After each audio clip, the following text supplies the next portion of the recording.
prayer person, right? I said I did not help you out. Okay.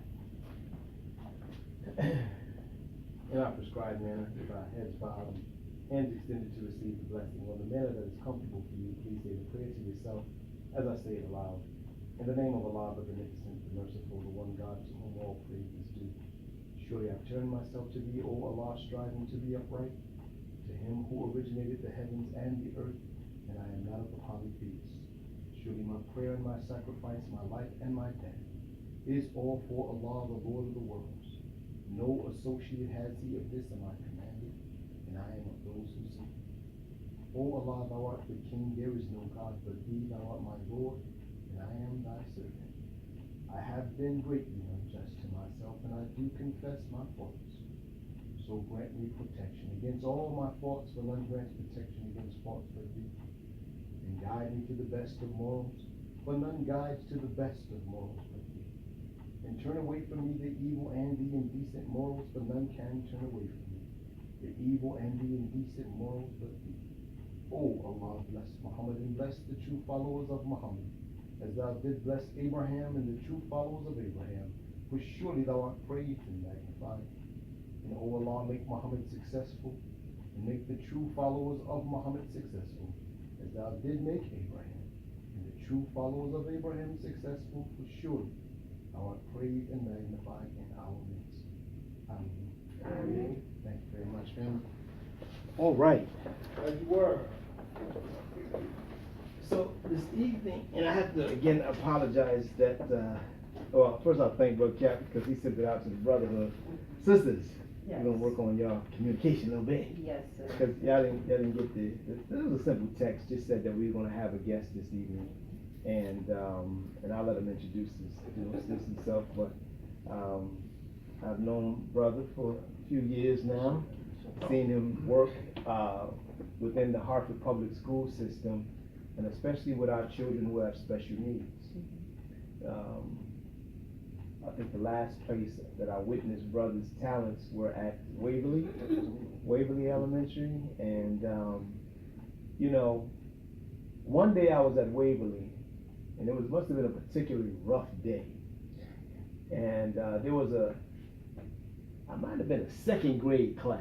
Mm-hmm. Oh, they was acting second grade. I'm serious. It was really, really rough. And I had said to these children, you know, I said, if my child was in this class, I would come take my child out of this classroom. Not because there's something wrong with you, but the environment is not conducive to you learning. You're better than this, and should be acting better and treated better. And that started to calm them down. Wow. The art teacher was ready to quit. Remember that? Mm-hmm. I think she did quit, man. Yeah, she quit. So I've seen Brother Devin work with some of our more challenging children. And again, I'll let him explain, but he and his wife have a business dealing with meditation. And so he came to me, and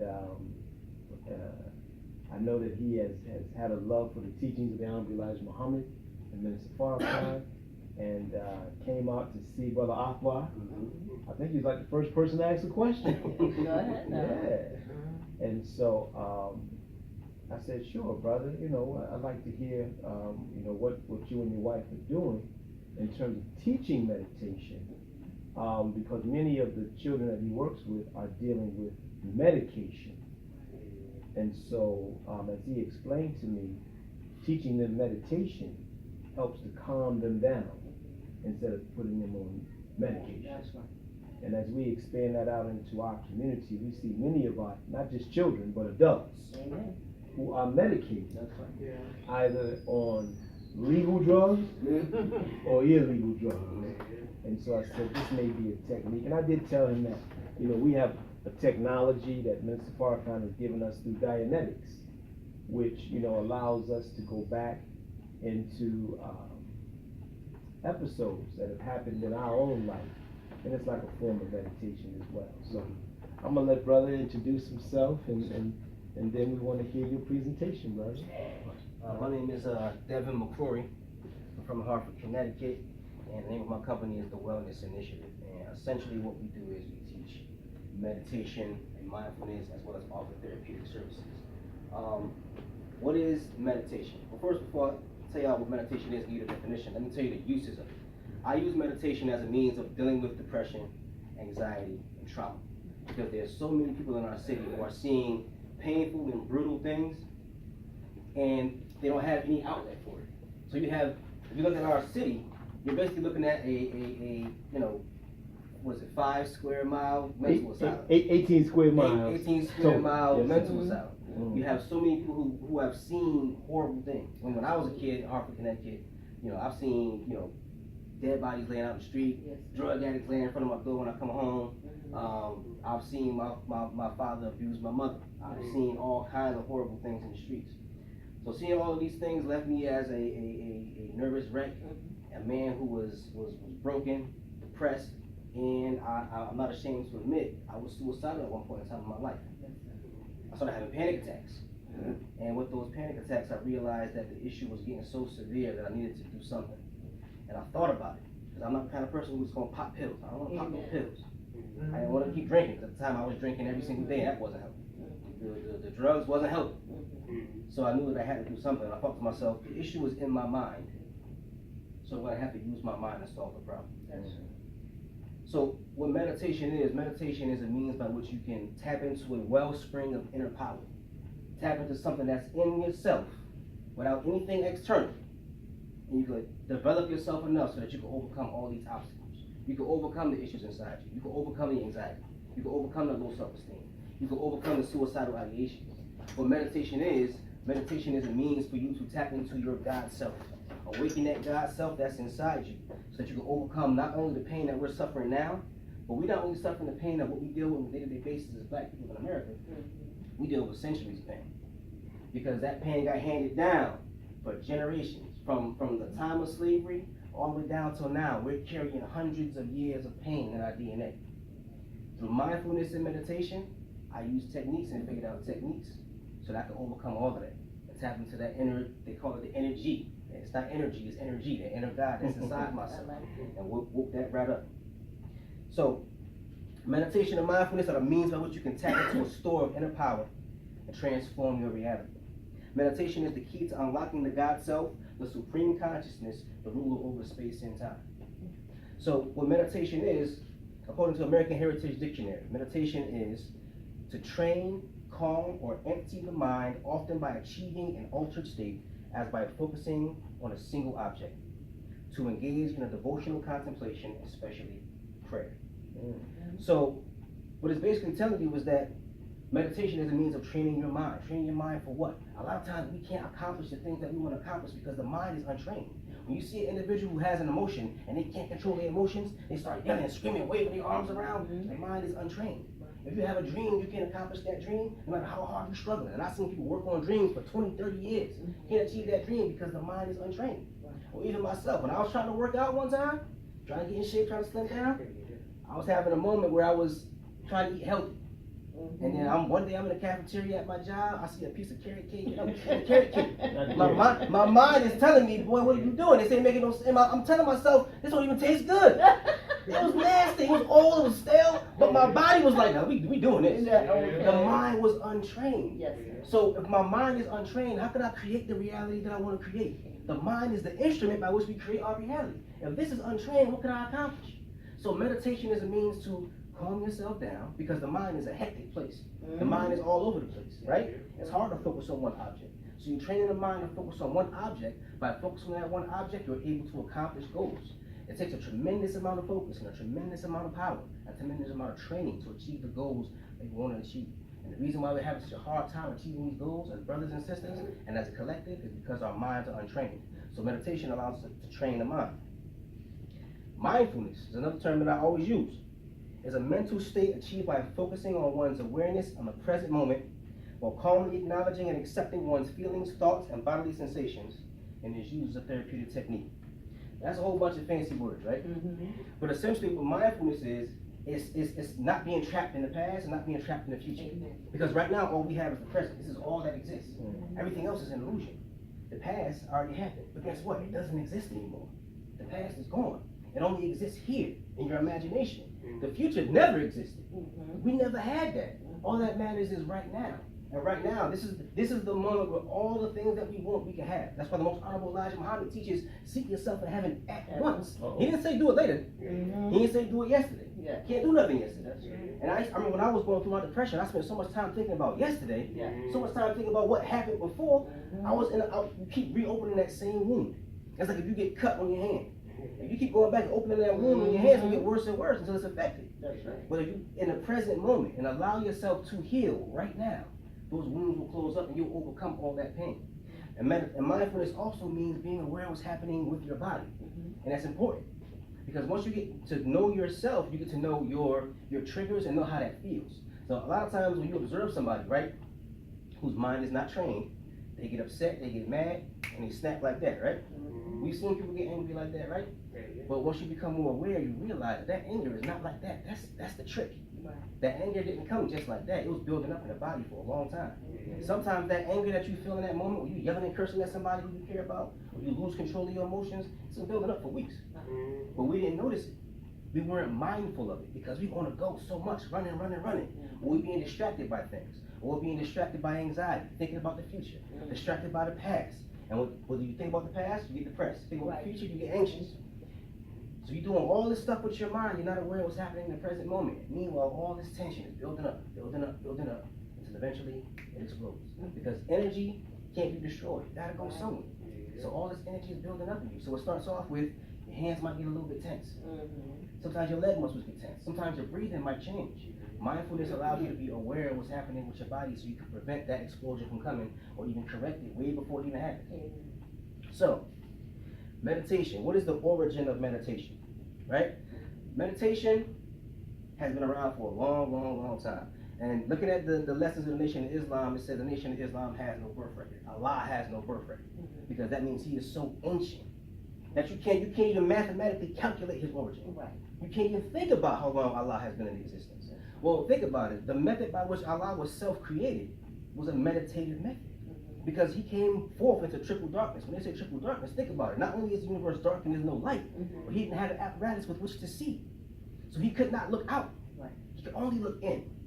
So that meditative process of looking within himself, tapping into the power within himself, what did he do? Once he was able to look within, he was able to create. He was self-creating. He began to create everything going around him. We have to look within ourselves to tap into that power, that energy, that inner God, so that we can create our reality. Meditation and mindfulness is the method by which we get this done. The origins of meditation, we can't even calculate the origins of that, but it's been around long enough. It's been around forever. We see meditation in Africa. And there's a spiritual system. I won't say religion, because we black folks existed before there was any religion. We existed way before they even had the R, so before they had anything. So there's a spiritual system in Africa called Ifa. The Ifa spiritual system has numerous gods that they pray to and worship, but there is one god in particular called the Ori. Your Ori is your own personal god, who lives where? He lives right here. The Ori means head. So literally they believe that this right here, the mind, was your God. And there's a hymn to Ori where they say, I give praise to Ori before all other gods because it is Ori that grants me what I wish. So using this right here is what changes the reality to give you the things that you need and sustain you. It is tapping into this God here. And the Bantu religion, and this is another one that's, I'm going to be respectful, but our Christian brothers and sisters, they don't realize the weaponry that they've been blessed with. Because in the Bantu religion, they have a practice of meditation where they would play the music and they would dance and their mind would be changed into an altered state of mind. Now, when you go to a Pentecostal church, you see them catch the Holy Ghost and they dancing around and all that stuff. But that's ancient. That's not from no Holy Ghost. That's the ancient African meditation technique so they can open up their minds and tap into their DNA, tap into their ancestral history, because they believe that their ancestors, who were gods, were re-entering into their bodies, meaning that they believe that they were tapping into their ancestral memory. That's how when they catch the Holy Ghost, they speak in all these different languages, because that meditation process helped them tap into a different part of the brain, activate that, and now you can speak languages you didn't need to speak. You've seen people in church speaking ancient Babylonian, French, all kinds of things. I mean, one time a white guy came to a church and he heard somebody catch the Holy Ghost and they started talking the language. He wrote down their words and looked it up. It was ancient Babylonian. Mm. So that's that Ori, that ancient self sitting inside you, holding on to all these memories, saying, come on, tap into this power right here. That's all sitting here waiting for you. So when you're at your lowest point, using these meditation techniques can have you tap into that inner self and tap into all that ancestral memories so you can overcome the pain that you're experiencing now with the power of the God within. Ancient Kemet, which is the name for ancient Egypt and Africa. Ancient Kemet. Yep. Now, in ancient Kemet, they had a process by which you could take a man, teach him how to master himself, elevate him up stage by stage, reaching stage by stage of perfection until he became a god. So he had a god status. So in our cultures, and all these cultures around the world, tapping into your God self using meditation, that's nothing new. It's been around forever, but we just lost that ancient spiritual science, getting all spookified and getting religious out. But actuality, this is spiritual technology at its finest, and it's ancient. It goes all the way back to the very beginning of the human mind. The moment we came forth with this mind, we're like, hold on, let me master this. Let me master this weapon that I've been given up here. This mind that can see things that haven't even happened and create things that ain't even in existence yet. That's what meditation and mindfulness is for. We have to tap into that greatness that's inside of us, that's just lurking and hiding and waiting. And we had this technology, and now it's time to come and take this back. And that's why I started my business, because I wanted people to understand, whenever you see meditation, mindfulness, in this industry, you're always going to see Buddha, you're going to see Shiva, you're going to see everything from India, everything from Asia, Zen Buddhism. But I'm like, hold on, wait a second, we had this forever. We was the first ones with this. You know what I mean? We might not look how they look when they do it. When they do it, they sitting there and they and all of that kind of stuff. We might use different techniques, but our techniques are just as effective, if not more so. So, meditation is also in the Bible. And this is something that's very important because I know a lot of Christians who, when I say, I want to teach you how to meditate, overcome your depression. Like my mother lost her husband. Then my grandmother passed away. She was going through deep depression. But like a lot of people in the black community, we don't want to talk about it, and we want to just put on that smile and go to church and hallelujah and praise Jesus and all that kind of stuff. But she's going through depression, and I can tell it because I went through the same pain. So I said, Ma, I use meditation and family support helped me overcome my depression. I can teach you how to meditate. And her response was, well, first she had two responses. The first response is, I don't want to meditate because I want to praise no false gods. Then she said, I don't want to meditate because demons are going to jump in my body if I clear my mind. So I had to do some scientific research and go back and do the study and realize, okay, maybe if that's what she believes, I'm gonna respect it. That's my mother, she created me.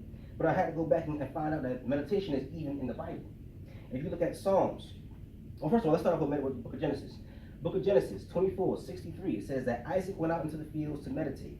In Joshua chapter 1 verse 8, it says, you must meditate on the law. Psalms chapter 119 verse 15, it says, I will meditate on your precepts. Psalms 143 verse 5 and Psalms 145 verse 5 says, I will meditate on your works. So the meditation is even in the Bible. And when you talk about Jesus Christ in the New Testament, how he went to the wilderness for 40 days and 40 nights. He wasn't eating. No. He was being ministered to by the angels. He was praying continuously, day and night. That's a form of meditation. Because then in that definition that we read at the beginning, that definition said that meditation is a contemplative practice, as in a prayer. So with him praying day in, day out, not eating for 40 days, 40 nights, being ministered to by the angels, that is him receiving that knowledge and tapping into his inner self so that he can awaken the God within. And he was using meditation in order to do that, right? So like I was saying, the Bible talks about meditation, and the purpose of meditation is very clear. 1 Corinthians, it says in 1 Corinthians chapter 3 verse 16, it says that you are the temple. So by going through the process of meditation, you become the temple of God. That's why if you look at your body, they call this your temple, right? So you become the temple of God. You become the dwelling place of God. 1 Corinthians 6 verse 19, it says, you are the temple once again. Ephesians 3:19 through 22, it says, you will become the house of God. So it's basically telling us that God is going to dwell within us, right? Now we look a little bit deeper in the book of Revelation, it talks about heaven, right? It says God lives in heaven, right? But it says that heaven has 12 gates, right? How many cranial nerves do you have in your skull? You have 12 cranial nerves in your skull. So once again, we return to that idea of God being here. Don't think about heaven up there. God is here. This is the temple. It's telling you, if you got 12 cranial nerves in your skull, these are the 12 gates of God right here. The 12 gates of heaven where God is right here. And also, one thing I found out too recently is that your brain operates on 11 different dimensions. Right. Because they found out, they were doing this study where they wanted to see how human beings understand things and see how we visualize things. So when you see something and you visualize it, or you imagine something of the future, you imagine something in your mind, your brain actually creates a miniature model of what you're envisioning or what you're seeing, right? That's a regular person. That's 11 different dimensions. But imagine a person who has that God waking within. I bet any amount of money, they go back and double check, they go see 12 dimensions open up. That 12th dimension is the mind of God. And that's what we're trying to awaken in our people. The mind of God. Because we've been slammed down by this devil so long, and wounded by this devil for so long, torn apart and broken for so long. Now I work with kids who are dealing with major depression. Kids dealing with major trauma. I mean, there was one story a kid was telling me about the first time he ever did drugs. He was 2.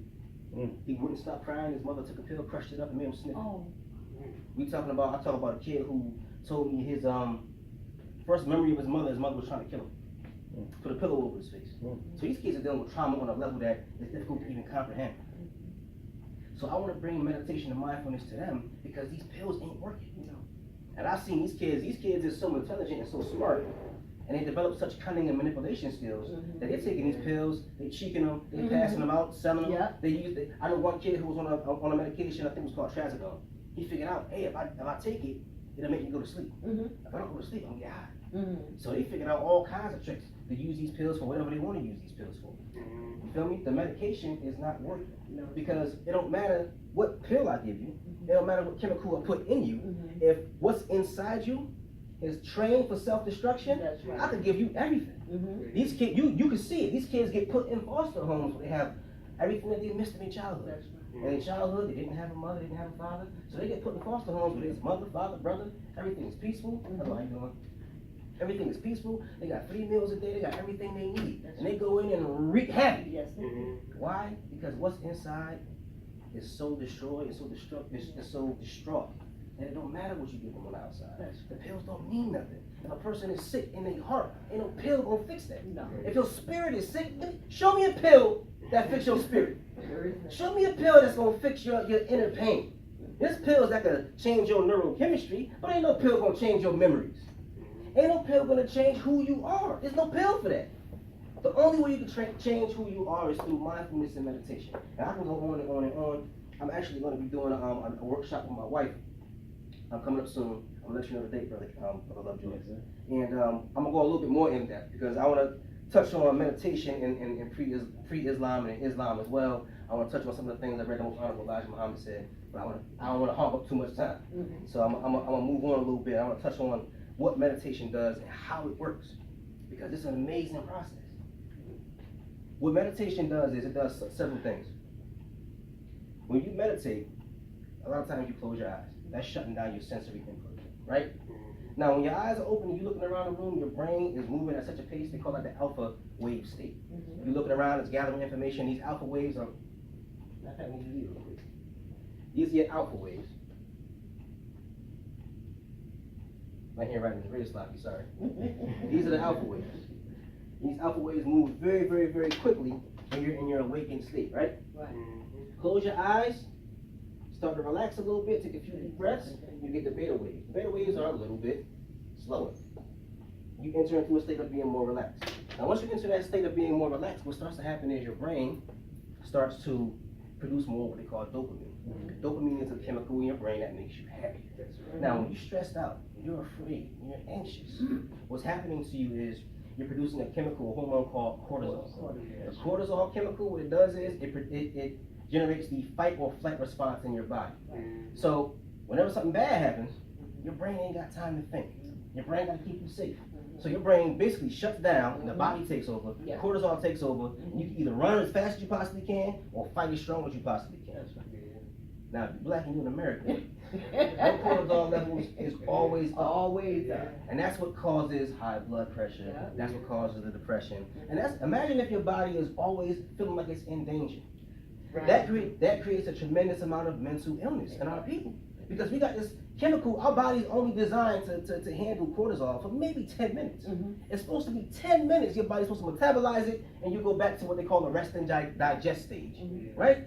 So imagine your body pumping out little squirts of cortisol all day, every day. By the time you're 40, man, it's gonna be a wrap. How you gonna survive? You can't survive when your body thinking about to die all the time. Your body's gonna be like, oh, I'm out then. You treat me like I'm about to die, I may as well just go and lay down, right? But in this state, the beta state, when you close your eyes, take a few deep breaths, now your body's gonna produce that dopamine to actually change your mood and change your mindset.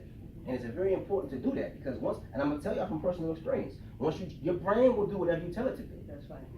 Don't think about your brain and your mind as the same. Right. They're not.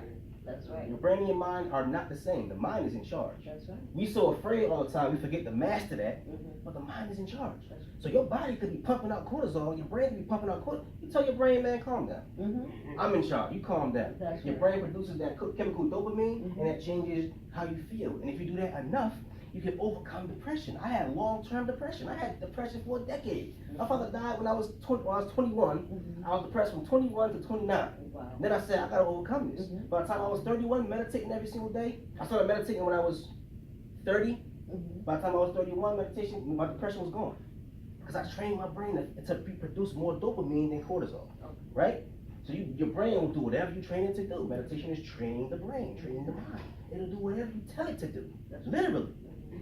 You meditate for a little bit longer. What else happens? You go from alpha to beta to theta waves. Theta waves are very long, very slow. You enter into a deeper sense of calm, a deeper sense of relaxation, but other things start to happen as well. There's a part of your brain called the parietal lobe. Your parietal lobe is a part of your brain that can tell where you are in three-dimensional space. It can tell what boundaries are, and it can tell you what's happening with your body. It tells you the shape of your body. It tells you the shape of objects, right? Once you meditate for long enough, your parietal lobe does what? Shuts down. So what happens is, instead of you being able to feel like, this is my body, I'm in this space, you know how you feel? You feel infinite. You literally feel infinite. You feel as if you have no boundaries. And the interesting thing about that is that I could stand right here and look at Brother Keith and I could feel like I'm me and you're you. Once my parietal lobe shuts down, I feel like we are one. So once you get enough people in the room meditating, we feel like we are one, I can't do nothing or say anything that's gonna hurt you. Because I'm gonna literally hurt myself.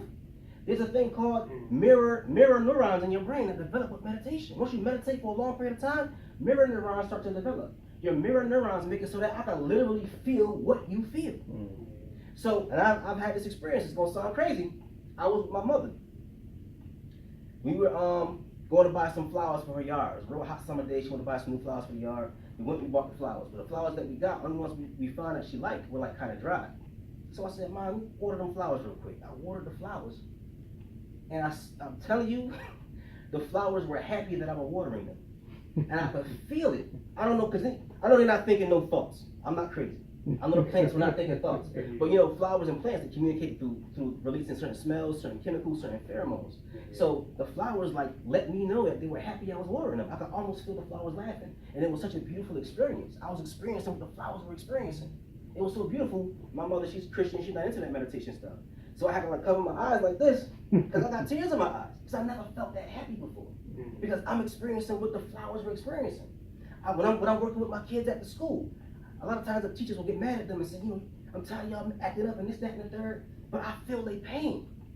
I literally feel what they feel. When a kid comes in and is upset, I feel it. When I walk into the building, I feel the energy. So a lot of times I might get upset and frustrated with the kids and their behaviors because they can get disrespectful.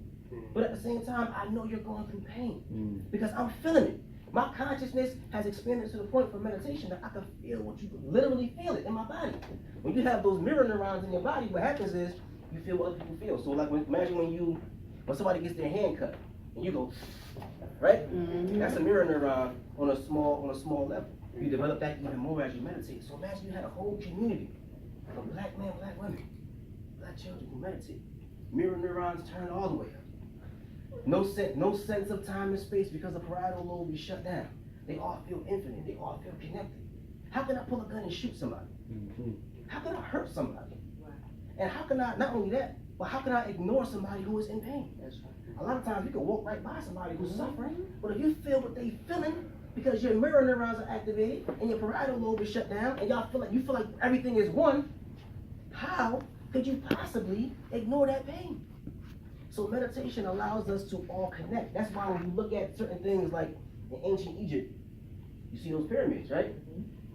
And you look at all these ancient civilizations in Sumeria and Timbuktu, and sometimes these things are so mathematically advanced, they're asking how did they create something like that? It's because they was all working with one mind. That's right. They was using that spiritual technology, but we all one. That's right. So there ain't no, there's no conflict. That's right. There's no conflict inside of me, so I would have to be in conflict with you. Mhm. That's the reason why so many of our brothers and sisters are fighting an external war, because they're fighting an internal war. Yeah. They fighting a war inside themselves, dealing with so much pain that it's going to be manifested in the world around you. That's right. Your brain creates your reality.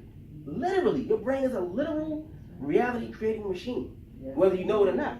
That's Too right. many of us don't know that. So all that pain that's inside you is going to manifest in the world around you. Yes. All my friends who've gone through depression, and I've had a ton, you walk in their house, as soon as you walk in, you can see depression. That's right. I had a friend who was going, he would have manic depressive phases. So when he was in his manic depressive phase, everything would be clean. Mm-hmm. You go to his house when he's in the depressed phase, mess everywhere, food half eaten, liquor bottles scattered Yeah. everywhere, because his mind is creating his reality on the spot. Mm-hmm. When you go outside, you see the exact same thing, that internal pain that we've been carrying with us for thousands of years, Mm-hmm. hundreds of years. You see it and manifest in the world around us. It's happening. Our internal reality becomes our external reality. And that's the reason why no matter how many pills you give somebody, it don't matter, because the pill is external. Your body's gonna take that in, metabolize it, and get rid of it. Mm-hmm. You have to change the internal reality so that you can change your external reality. I've seen people literally overcome serious mental illnesses with meditation and mindfulness. I am one. Mm-hmm. I can promise you that meditation and mindfulness will create lasting changes in your body, and your brain, and tap into energy you didn't even know. I had something happen the other day that kind of scared me a little bit, because I'm diabetic. Because when I was young, I was depressed, so I ate a bunch of bad food, didn't get no exercise, was overweight as a kid, so I was diabetic. So one night I'm asleep, I wake up, and my arm was like numb. I'm like, what happened to my arm? Oh my God, what's going on? My hand was numb, everything was numb. I looked it up, it was diabetic nerve pain. So I said, okay. You think you playing with an amateur head? So I said, you know what I'm gonna do? I'm gonna heal that. Yeah. So every day I started meditating, and I would take my water, because your water can carry your message. I would take my bottle of water every day. I would tell my water, heal my right hand right now. I would drink it, and now everything is back to normal. Yes, sir.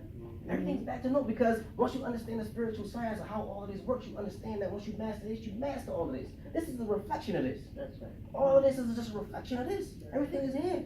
So once you master this, once you tap into that Ori, once you tap into that God self, everything else can fall in line with your will. Because that's what the point of meditation and mindfulness. That's right. So, I mean, I covered a lot. And I hope I haven't bored her to death. But also I want to point out too that meditation can like literally reshape your brain and create new neurochemicals in your brain. And we covered that a little bit. But I just wanted to re-stress that you can overcome mental illnesses through mindfulness and meditation once you learn the proper techniques and the proper way to do it. Before I conclude, I